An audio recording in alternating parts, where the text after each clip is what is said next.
Hello friends, welcome to प्राइस इंपीडिया। आज मैं आपके सामने कुछ स्टॉक्स लेके आया हूं जो कि काफ़ी अट्रैक्टिव लेवल्स पर है। तो इस बार मैंने सारे स्टॉक्स जो चुने हैं वो सब stocks large cap blue chip stocks हैं।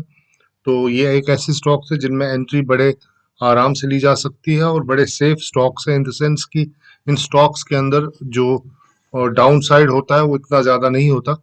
और जिन लेवल्स पे हम इन स्टॉक्स को बाय करेंगे वो लेवल्स भी काफ़ी अट्रैक्टिव होगी।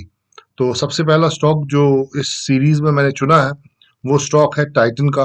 तो अगर आप टाइटन के प्राइस स्ट्रक्चर को समझने की कोशिश करें, सबसे पहले मैं इसका मंथली चार्ट आपके सामने लेके आता हूँ। तो मंथली चार्ट में आप देखें, यहाँ पर जो ये स्टॉक है, कोरोना के दौरान यहाँ पर आप देखिए एक फॉल इसके अंदर आया था और उसके बाद से लेके अब तक ये स्टॉक करीब करीब 126% ऊपर जा चुका है।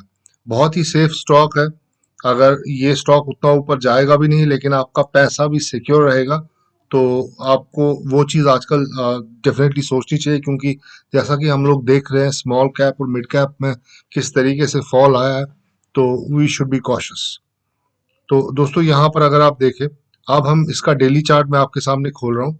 ये डेली चार्ट है टाइटन का। तो यहाँ पर आप देखिए प्राइस एक ट्रेडिंग रेंज के अंदर था। ये रही वो ट्रेडिंग रेंज, और बार बार प्राइस जो था वो इस ट्रेडिंग रेंज के टॉप पे रेजिस्टेंस खाता हुआ नीचे जा रहा था। तो बार बार यहाँ रेजिस्टेंस मिल रही थी, प्राइस नीचे जा रहा था। और यहाँ पर आप देखिए प्राइस ने इस रेजिस्टेंस को तोड़ा और प्राइस ऊपर चला गया। तो यहाँ पर प्राइस ने एक ब्रेकआउट दिया और वॉल्यूम्स भी काफी अच्छे थे। यहाँ पर ब्रेकआउट देने के बाद अगर आप देखें तो प्राइस को फिर से यहाँ पर एक रेजिस्टेंस मिली, और वो रेजिस्टेंस सबसे पहले यहाँ पर आई, उसके बाद वो रेजिस्टेंस यहाँ पर आई, और उसके बाद यहाँ पर एक ब्रेकआउट मिला और वो रेजिस्टेंस यहाँ पर एक सपोर्ट बन गई। तो ये रेजिस्टेंस यहाँ सपोर्ट बन गई। उसके बाद अभी अगर आप देखें तो यहाँ पर एक रीटेस्ट हो रहा है। तो प्राइस रीटेस्ट कर रहा है उन्हीं लेवल्स को जो पहले रेजिस्टेंस थी, उसको एज ए सपोर्ट टेस्ट कर रहा है। और यहाँ पर प्राइस दूसरी बार इस रेजिस्टेंस को एज ए सपोर्ट टेस्ट कर रहा है। पहली बार यहाँ टेस्ट हुआ था और अब यहाँ पर टेस्ट हो रहा है। तो ये सेकेंड रीटेस्ट है। तो यहाँ से हम एक अच्छा खासा अपसाइड देख सकते हैं। तो ये स्टॉक यहाँ से करीब करीब 15 से 20% का अपसाइड आपको दिखा सकता है अगर आप इसको इन लेवल्स पे बाई करते हैं। तो अगर आप 1822 लेवल पर बाई करेंगे इस स्टॉक को, तो यहाँ पर जो आपका स्टॉप लॉस होगा, आपका स्टॉप लॉस करीब करीब 1751 होगा।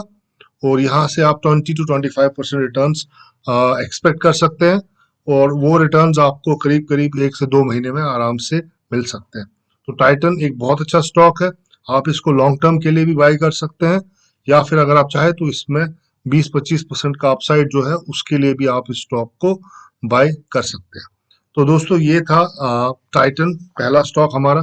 अब हम अपने दूसरे स्टॉक की तरफ चलते हैं, जो स्टॉक एक बहुत बेहतरीन ब्लू चिप स्टॉक है, और इस स्टॉक का नाम है बर्जर पेंट्स। तो ये जो स्टॉक आप देख रहे हैं, ये स्टॉक भी एक सेम एक ट्रेडिंग रेंज के अंदर था। और यहाँ पर अगर आप देखें, मैं ये हाईलाइट कर देता हूँ, यहाँ पर सबसे पहले प्राइस को यहाँ पर सपोर्ट मिला, सेकेंड टाइम यहाँ पर सपोर्ट मिला, थर्ड टाइम यहाँ पर सपोर्ट मिला। प्राइस बार बार सपोर्ट यहाँ मिल रहा था। और रेजिस्टेंस कहाँ थी? पहली रेजिस्टेंस यहाँ प्राइस को मिली, सेकेंड रेजिस्टेंस यहाँ प्राइस को मिली, और उसके बाद आप यहाँ देखिए यहाँ क्या हुआ। यहाँ प्राइस ने इस रेजिस्टेंस को बड़े आराम से तोड़ा, और ये रेजिस्टेंस जो थी, इस रेजिस्टेंस को मैं हाईलाइट कर देता हूँ यहाँ पर, ये रेजिस्टेंस थी 777 की रेजिस्टेंस। तो इस रेजिस्टेंस को यहाँ पर प्राइस ने ऊपर की तरफ तोड़ा और प्राइस ऊपर चला गया। यहाँ पर देखिए प्राइस किस तरीके से रैली करके all the way up to 870 levels आराम से पहुंच गया। उसके बाद प्राइस ने वापस नीचे का रुख किया, और यहाँ पर प्राइस इसी रेजिस्टेंस को एज ए सपोर्ट रीटेस्ट कर रहा है।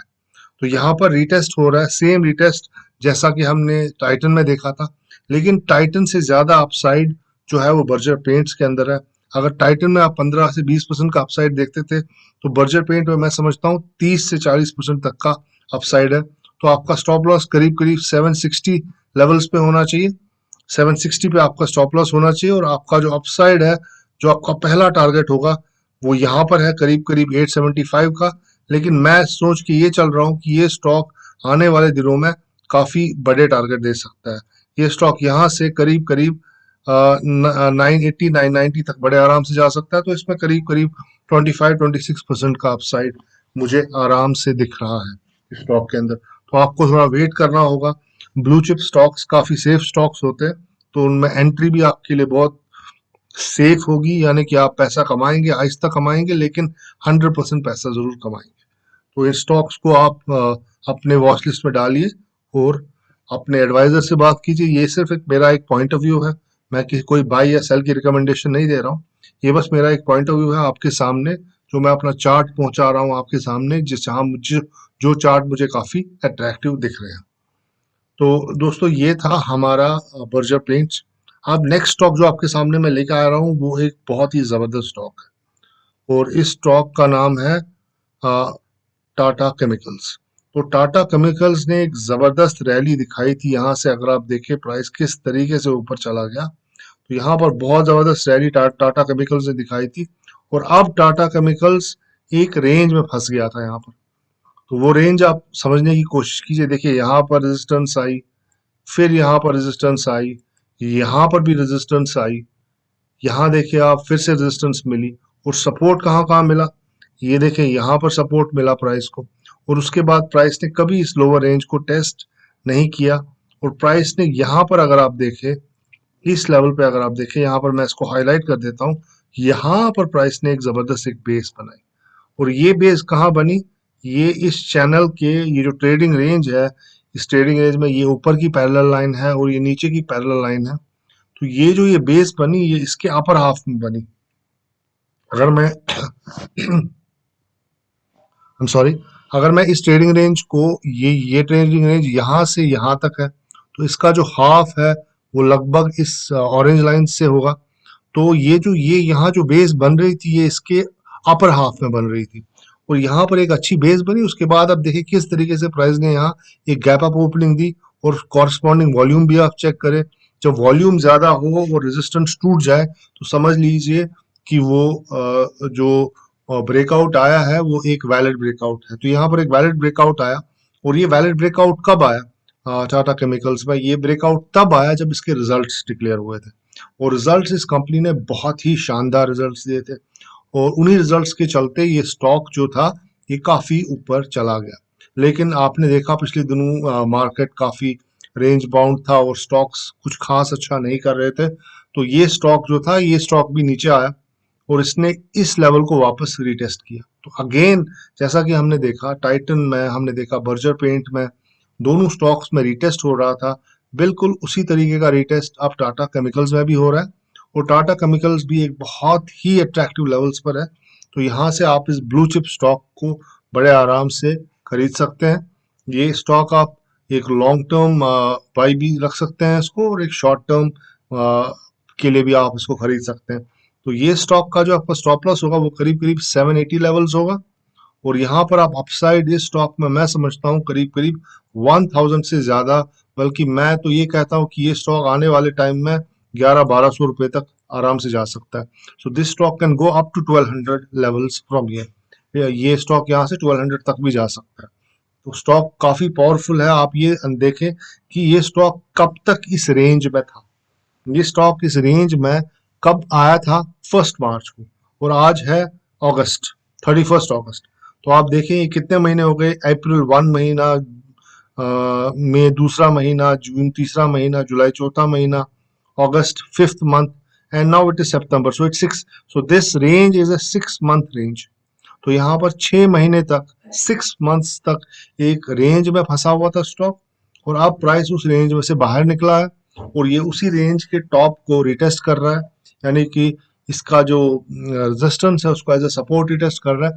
तो मैं समझता हूँ कि on the back of good results ये स्टॉक यहाँ से एक बहुत ही अच्छा मूव देना चाहिए।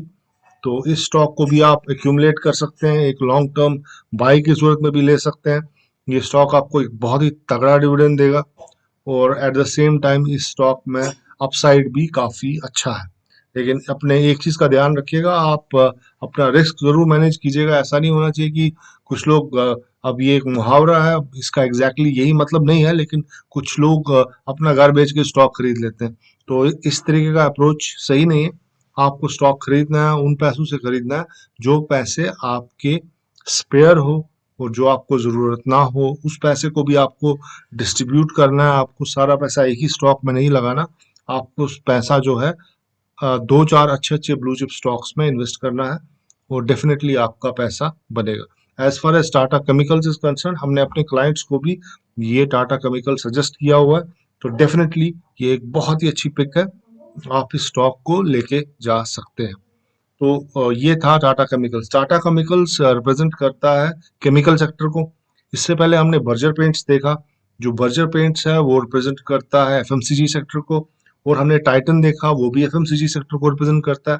तो अभी तक हमने दो स्टॉक एफएमसीजी सेक्टर के देखे और एक स्टॉक हमने केमिकल सेक्टर का देखा। अब जो स्टॉक मैं आपके सामने लेके आया हूँ वो स्टॉक है मेटल सेक्टर से। तो उस स्टॉक का नाम है SAIL, steel authority of India. तो ये स्टॉक भी आप देखिए, इसने क्या जबरदस्त मूव दिया है। ये देखिए ये कहाँ से चला है और कहाँ पहुंच चुका है। ये देखिए आप, अगर मैं इसका आपको वीकली चार्ट दिखाऊं यहाँ पर, तो ये स्टॉक कहाँ था और कहाँ पहुंचा है। इसका अपसाइड आप यहाँ से देखें, कितना जबरदस्त अपसाइड है स्टॉक के अंदर। इस स्टॉक ने करीब करीब 600% के रिटर्न्स दिए हैं अभी तक। बहुत ही जबरदस्त रिटर्न्स दिए हैं स्टॉक ने। लेकिन अब ये स्टॉक क्या कर रहा है वो गौर करने की बात है। तो यहाँ पर अगर आप देखें, आप जो ये रेंज बन रही है यहाँ पर, ये रेंज 1 2 3 4 5 6 7 8 9 10 11 12 13 14 15 16 17, तो इस रेंज के अंदर आपको 17 कैंडल्स दिख रहे हैं। ये एक कैंडल जो आपको दिख रहा है ये एक वीकली कैंडल है, तो यहाँ पर 17 वीकली कैंडल्स है। मतलब ये जो रेंज है यहाँ पर ये 17 वीकली कैंडल से बनी हुई है। अब इस रेंज के अंदर क्या हो रहा है हमें वो समझने की जरूरत है।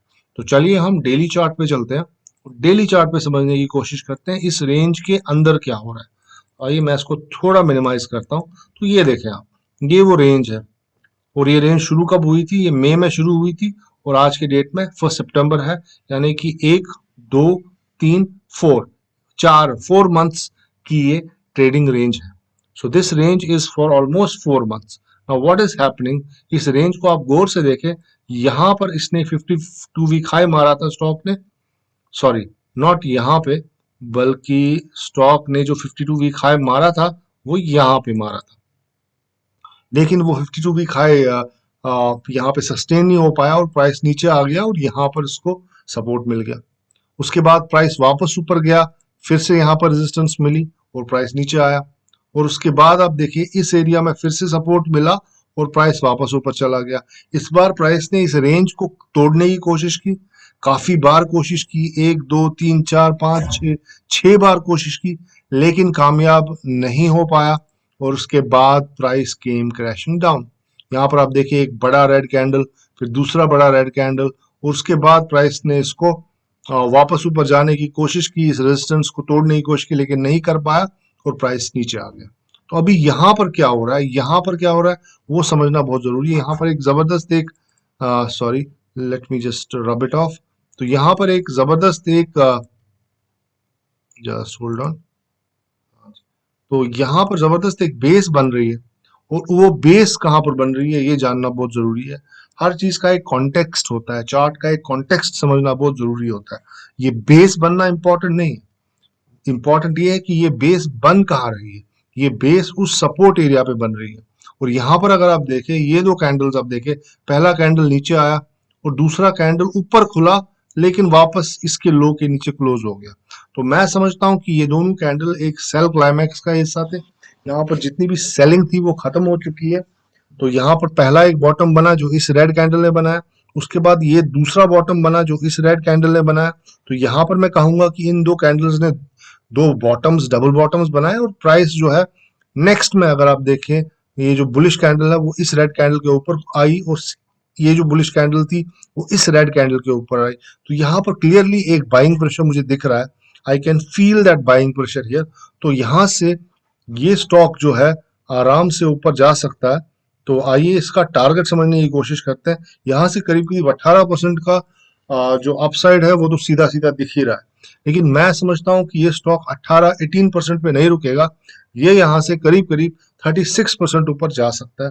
तो अगर आप इस स्टॉक में एक बाई पोजीशन यहाँ पर ले लेते हैं, तो आपका जो पहला टारगेट होगा वो होगा 138, जैसे ही आपका 138 टारगेट अचीव हो जाता है तो यहाँ पर आपको इसको केयरफुली मॉनिटर करना है, क्योंकि इसने यहाँ पर एग्जैक्टली रेजिस्टेंस से नीचे आया और यहाँ पर क्या हुआ, रेजिस्टेंस के ऊपर गया, फेल होकर नीचे आ गया। तो यहाँ पर आपको केयरफुली इसको ऑब्जर्व करना होगा कि यहाँ पर किस तरीके की प्राइस एक्शन आती है।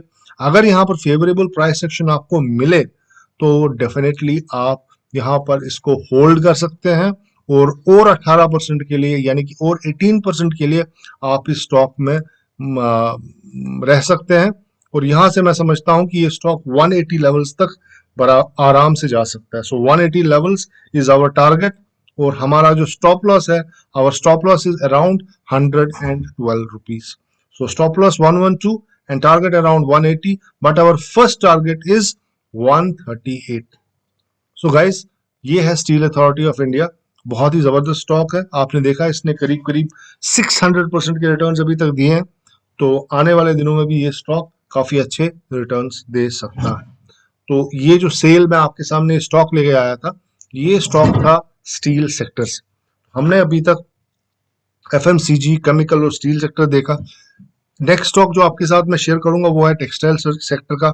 लेकिन इतना मैं आपको बताना चाहूंगा, ये मेरे लिए ये पॉसिबल नहीं है कि मैं अब सारे सेक्टर्स कवर करूं, लेकिन आपको फार्मा सेक्टर पे बहुत ज़्यादा ध्यान देना चाहिए, आपको रियल एस्टेट पे ध्यान देना चाहिए और आपको at the same time auto sector पे भी ध्यान देना चाहिए। ये 3 सेक्टर्स मैं समझता हूँ कि इसमें जो लीडिंग स्टॉक्स है, जो अच्छे स्टॉक्स है, जो ब्लू चिप स्टॉक्स है, मैं समझता हूँ कि ये जो सितंबर महीना शुरू हुआ है, इस महीने में ये सेक्टर्स एक रैली देंगे और निफ्टी को बहुत आगे लेके जाएंगे।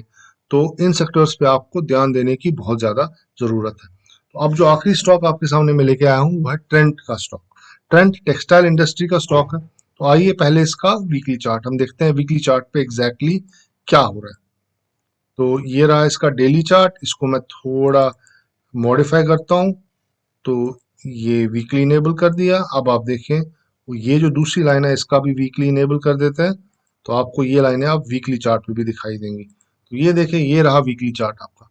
तो वीकली चार्ट में आपको क्या दिख रहा है, यहाँ पर अगर आप देखें, पहले जो ये स्टॉक था यहाँ पर एक ट्रायंगल पैटर्न बना, ये देखिए यहाँ पर एक असेंडिंग ट्रायंगल पैटर्न बना, ये रहा वो असेंडिंग ट्रायंगल पैटर्न। और वो असेंडिंग ट्रायंगल पैटर्न में प्राइस आहिस्ता आहिस्ता आहिस्ता आहिस्ता ऊपर आ रहा था और यहाँ पर प्राइस ने एक ब्रेकआउट दिया और प्राइस ऊपर चला गया। तो यहाँ पर प्राइस ने एक ब्रेकआउट दिया, लेकिन वो ब्रेकआउट उतना स्ट्रॉन्ग नहीं था जितना कि हम एक्सपेक्ट कर रहे थे, क्योंकि ये जो ट्रायंगल बना था, ये ट्रायंगल 24 फेब से लेके 2021 तक चला था, यानी कि इट वाज ऑलमोस्ट फॉर एक साल का ये ट्रायंगल है। ये जो ट्रायंगल आपको दिख रहा है, दिस इज फॉर 1 ईयर। और लेकिन इस ट्रायंगल का ब्रेकआउट उतना स्ट्रॉन्ग नहीं था। उसके बाद यहाँ पर प्राइस वापस नीचे आया, इसने फिर से एक और असेंडिंग ट्रायंगल बनाया और अब प्राइस इस असेंडिंग ट्रायंगल की रेजिस्टेंस पे पहुंच चुका है।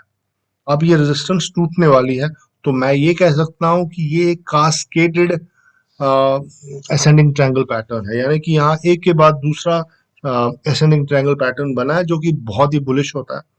तो अब ये ट्रायंगल में क्या हो रहा है, हमें इस छोटे वाले ट्रायंगल को समझने की जरूरत है कि इस छोटे वाले ट्रायंगल के अंदर एग्जैक्टली क्या हो रहा है। तो आइए इस छोटे वाले ट्रायंगल को समझने की कोशिश करते हैं।